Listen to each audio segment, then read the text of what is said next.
그는 비탈을 따라 미끄러진 뒤 일어날 줄을 몰라 다른 사람들이 그의 자리를 차지해 갔다. 그러나 밤생머리의 하녀에게 그를 다가가게 했던 그 미지의 힘은 필경 아무런 상관도 없으리라. 멜키오르는 그의 구실에 당한 것이다. 그리하여 어린 장 크리스토프가 그의 운명에 떠밀려 이 세상에 첫 발을 내딛고 있었다. 밤이 깊었다. 루이자의 목소리가 불 앞에 앉아 현재와 과거의 슬픈 일들을 생각하고 있는 장 미셸 노인을 넋빠진 상태에서 깨어나게 했다. 아버님 늦지 않았나요? 하고 젊은 며느리는 정답게 말했다. 벌써 가셔야겠어요. 집이 보시니까요. 나는 멜키오를 기다리겠다. 노인의 대답이었다. 아니에요. 부탁이에요, 아버님. 이곳에 안 계신 것이 좋겠어요. 어째서? 노인은 머리를 쳐들어 루이자를 응시했다. 그녀는 대답이 없었다. 노인은 말을 계속했다. 너는 무서운가 보구나. 내가 그 녀석과 만나는 것이 싫은 거지? 그래요. 만나시면 모든 게 시끄럽게 되는 거예요. 두 분이 다 성을 내실 테니까. 저는 싫어요. 부탁이에요. 노인이 한숨을 내쉬고 일어나서는 말했다. 그럼 가야겠군. 그는 루이자에게 다가가서 꺼슬한 수염을 그녀의 이마에 가볍게 대었다. 필요한 것이 없는가 하고 루이자에게 묻고는 램프의 불을 낮추고 어둠 속에서 의자에 부딪혀가며 방에서 나갔다. 그러나 채 계단으로 내려서기도 전에 그는 취해서 돌아오는 자식을 생각했다. 계단 하나하나마다에서 발을 멈추어 자식을 혼자 돌아오게 내버려두는 천가지만가지의 위험을 상상했다. 침대 속에서는 어머니 옆에 자고 있던 아기가 보채기 시작했다. 어느 미지의 고통이 그의 존재 속으로부터 솟아나왔다. 애는 그것에 반항했다. 몸을 비틀고 주먹을 쥐고 눈살을 찌푸렸다. 고통은 자신의 힘을 믿는 양 서서히 커가는 것이었다. 아기는 그것이 무엇인지 또 얼마만큼 커질 것인지 몰랐다. 그것은 그에게 한없는 것, 도저히 끝날 때가 오지 않을 것 같이 느껴졌다. 그래서 아이는 고슬프게 울기 시작했다. 어머니는 부드러운 두 손으로 그 아이를 애무했다. 그러자 고통이 훨씬 나아졌다. 그러나 아이는 계속해서 울었다. 왜냐하면 아이는 그 고통을 자기 몸 옆에 그리고 몸 안에 줄곧 느꼈기 때문이었다. 괴로워하는 어른은 그 고통이 어디서 오는지 알아냄으로써 그것을 덜 수도 있을 것이다. 그는 그것을 사념으로써 자신의 육체의 한 부분을 밀폐시키고 고쳐줄 수도 있고 필요에 따라서는 떼어내버릴 수도 있을 것이다. 어른은 그 실체를 파악해서 그것을 자신으로부터 분리시킨다. 아이는 이런 속임수를 모른다. 고통과의 최초의 부딪힘이야말로 가장 비극적이며 가장 진실한 것이다.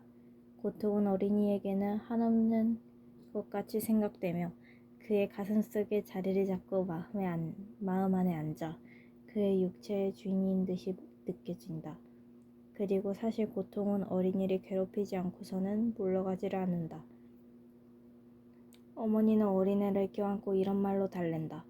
자, 끝났어. 이젠 울지마. 참 착하지. 나의 작은 금붕어야.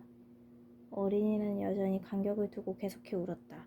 이 자각이 없는 불완전하고도 보잘것없는 살덩어리는 자기에게만 마련된 고뇌의 생애를 예감한 것인지도 몰랐다. 게다가 그 고뇌를 위로해 줄 것이 하나도 없는 것을. 생마르탱의 종소리가 밤중에 들려왔다. 장중하고도 느릿느릿한 종소리가 비에 젖어 축축한 대기 속을 마치 이끼위를 걷는 양 울려오고 있었다. 어린이가 흐느낌을 그쳤다. 젖의 흐름처럼 아름다운 음악이 그에게 흘러들어왔다. 밤이 환해지고 공기가 부드럽고 따스해졌다. 그의 고통은 사라지고 그의 마음은 웃기 시작했다. 아기는 안도의 한숨을 쉬고는 꿈속에 잠기었다. 세 개의 종이 조용히 내일의 추기를 계속해 알려주고 있었다. 루이자도 그 소리를 듣자 자기가 겪어온 고난과 자기 옆에서 잠자고 있는 귀여운 아기의 앞날에 생길 여러 일들을 생각해 보았다. 루이자는 몇 시간 전부터 침대에 누워 슬프고 고달픈 마음을 안고 있었다. 손과 몸이 타는 듯했다. 무거운 깃털이 물이 몸을 짓눌러 갑갑했다. 어둠에 숨이 막히고 죽을 것만 같았으나 통 꼼짝하지 않았다. 아이를 바라보았다. 아이의 주름 잡힌 얼굴을 알아보는데 밤의 어둠도 방해되지는 않았다. 졸음이 쏟아져서 열에 뜬 온갖 환상들이 머릿속을 스쳐갔다. 멜키오르가 문을 여는 소리가 나는 듯했다. 그러자 그녀의 심장은 두근거렸다. 사이를 두고 강물 소리가 야수의 울음소리처럼 더욱 강하게 정막 속에 울려왔다. 빗물의 손가락으로 유리창에 다시 한두 번 소리를 냈다. 종소리가 아주 완만하게 노래하더니 사라져버리고 또 루이자도 아기 옆에 잠들었다. 이러는 동안 장미실 노인은 집 앞에서 비를 맞아가며 안개에 수염을 적신 채 계속해 기다리고 있었다. 그는 불쌍한 자기 아들이 돌아오기를 기다리고 있었던 것이다. 언제나 활동하는 노인의 두뇌가 치기 때문에 생길 수 있는 비참한 사건에 쉴 사이 없이 속삭이고 또 설마 그런 일이야 있을까 보냐고 믿지는 않았다고 해도 아들이 돌아오는 것을 보지 않고서는 노인은 오늘 밤 한잠도 잠을 이루지 못할 것이다. 종소리가 노인을 아주 슬프게 했다. 잃어버린 희망들이 생각났던 것이다. 이러한 시각에 길가에서 자기가 하고 있는 짓을 생각하니 수치심에 눈물이 솟구쳐 나왔다. 세월의 광대한 조류가 완만하게 번져갔다.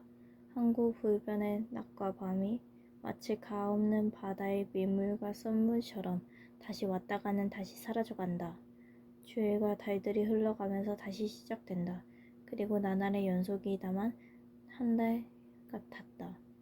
무량하고 먹먹한 날에 어둠과 광명의 균형 잡힌 음률, 또 요람 속에서 깊이 잠들어 꿈에 젖어있는 존재의 생명의 음율이 새겨진다. 이 존재의 부슬픈 또는 즐거운 어쩔 수 없는 욕망들, 그것들은 규칙 있게 왔다가 가서는 그 욕망들을 이끌어온다. 낮과 밤이 도리어 그 욕망들에게 이끌려온 것 같아 삶의 추가 무겁게 움직인다. 존재가 그 추에 느린 고동 속에 몽땅 빨려 들어간다. 남은 것은 꿈뿐.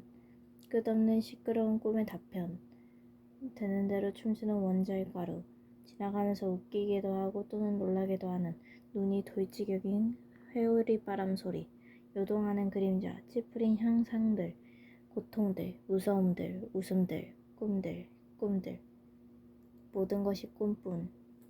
그리고 이 혼돈이 사이에서 그에게 미소를 짓는 정다운 눈빛, 모체에서 젖으로 부풀어 오른 가슴에서 어린이의 몸 안으로 흘러가는 환희의 물결, 그의 안에 있어 무의식 중에 크게 축적되어가는 힘, 이 어린 몸의 좁다란 갇힘 속에서 물거품을 일으키며 소용돌이치는 대해, 그의 몸 안에 무엇이 일어나고 있는지 볼 수 있는 이라면 암흑 속에 갇혀있는 여러 세계를, 구성되어가는 성운을, 형성되어가는 하나의 우주를 볼 수 있었을 것이다. 그의 존재는 무한한 것, 그것은 실존하는 온갖 것이다. 몇 달이 지나간다. 기억의 섬들이 삶의 강에 나타나기 시작한다. 맨 먼저 눈에 잘 띄지 않는 좁고 작은 섬들, 물 위에 솟아있는 암석들, 그것을 둘러싸고 점점이 비치는 서광 속에 조용하고 커다란 수면이 계속해 펼쳐진다. 그리고는 새로운 작은 선들이 나타나 태양의 금빛으로 물들어간다. 혼의 심연으로부터 몇몇의 형체가 쏟아난다. 다시 시작되고 그러고 또 단조롭고 힘찬 균형과 더불어 항상 똑같은 가엾는 날의 중에 서로 손을 맞잡은 나날의 원모가 나타나기 시작한다. 그것들의 얼굴 어느 것은 즐거운 듯, 어느 것은 슬픈 듯한 표정이다. 그러나 사슬의 고리들은 끊임없이 끊어진다. 그리고 추억들이 주일과 달들의 머리 위를 넘어서 서로 손을 맞잡는다. 종소리, 회상할 수 있는 한 머나먼 곳에, 머나먼 때에, 삶의 어느 곳, 어느 때에 항상 그 강과 종소리의 깊고 정다운 소리가 노래한다. 밤, 졸고 있을 때에 창백한 미강이 유리창을 하얗게 비춘다. 강의 으르렁거리는 소리가 들린다. 정막 속에 그 소리가 아주 힘차게 일어난다.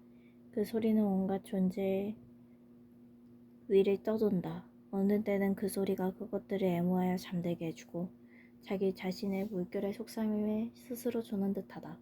어느 때는 화가 나 집어삼키려고 미쳐 나이때는 징수처럼 노호하기도 한다.